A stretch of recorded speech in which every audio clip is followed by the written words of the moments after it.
Hello everyone, welcome back to Medieval Engineers. As you can see, I have repaired our tavern, and it's not fully furnished. I've been doing this for the past couple hours, and we basically are back to where we were before I dropped a giant structure on it. So, happy news there. Also, working on cleaning this area up, and this should be back to 100% in time for next episode. And then at that point, I'll upload this save onto the Steam Workshop with Lothloria, so that you guys can walk around, copy the buildings into your own builds if you want, use them as your own inspiration, and we'll go from there. I think that's a really cool thing to do. Lothloria is just kind of so complete compared to this. And this is just, I think, I'm building assets for everyone else to use a little bit more. As you can see, our Dwarven hill has expanded a little bit. I downloaded a bunch of mods as well. So I have the mod that allows you to rotate blocks in any direction, which is a wonderful mod and should be in the default game like right now. Also downloaded a stone house and wooden house wall, and that'll help our designs. The latest patch kind of broke my mods. These were working fine just yesterday, but for some reason I'm missing a lot of wooden textures. Also have a lower fence, so you guys can see this is actually going to come up to our waist, and it's just really a nice, in my opinion, a better replacement to the standard fence that comes default to the game. It's black because it's a wooden object, and all my wooden objects have a texture glitch going through it right now. We have fireplaces, multiple variations, and that's what I threw out here into these fountain areas because we don't have any water yet, so I wanted to put something in there, and it provides some extra lighting, which is nice. I downloaded a marble floor like tile. This almost looks like something you would see in D&D, like one of the flat tile sets. So I don't know where I'm going to use it at yet. It basically behaves like the wooden floor. We have some doors and windows, which I could show you guys a little bit better, but it's just a black model because it's a wooden texture. So we have doors and then a small wooden version for a window. Also have some gears now. You guys can see that we can definitely increase. Like, this thing's huge. I don't know what I would use this for at all. There's like no need to have something this big. But I think it will help in the long run. I might try making a clock at some point using these, if you guys think that would be a cool thing to do. Some extra wheels, which are just nicer looking than our plain wooden one. And that's about it right now in terms of additional mods.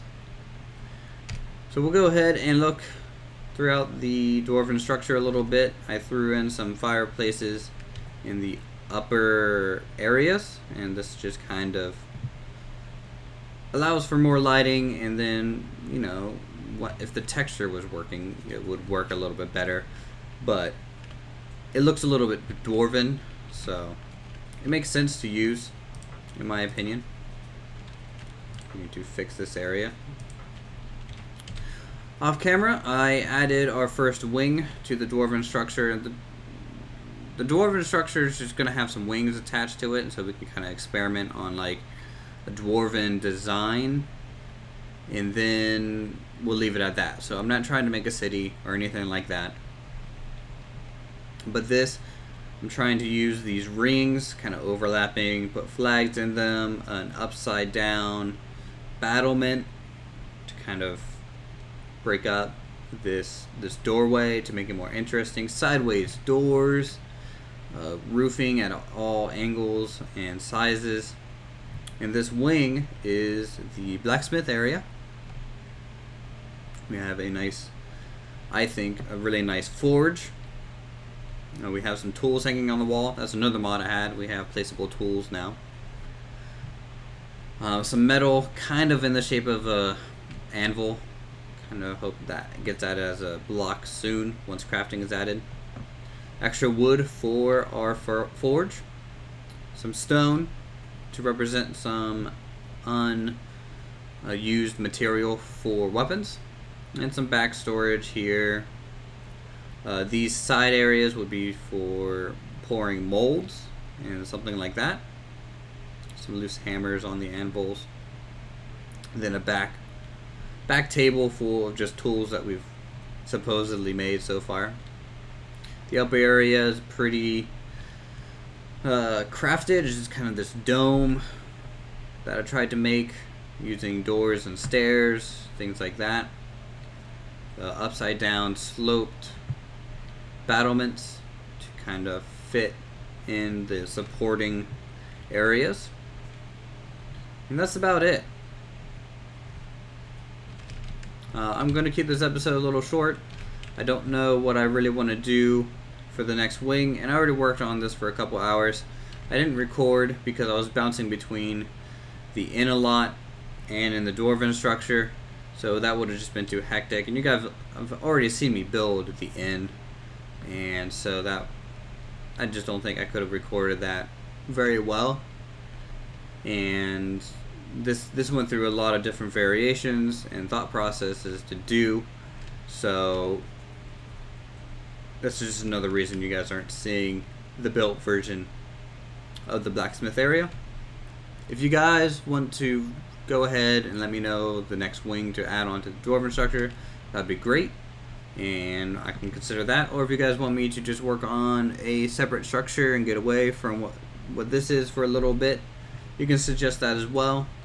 We've had a suggestion for a clock, especially since I have gears now. It might be something that's very doable. And if you guys want to see something a little bit more mechanical, we can do that. Or we can stick with building stuff that's already been done, like, you know, we mentioned Miyazaki's films before. Castles in the sky, things like that. You know, just let me know, and I'll see about getting it done. And I think I'll see you guys in the next episode. Thanks for watching. If you guys are enjoying the content, feel free to subscribe. Check out Lothloria, Stonehearth, some other games that I've been playing recently, and tell me what you think. And as always, thanks for watching.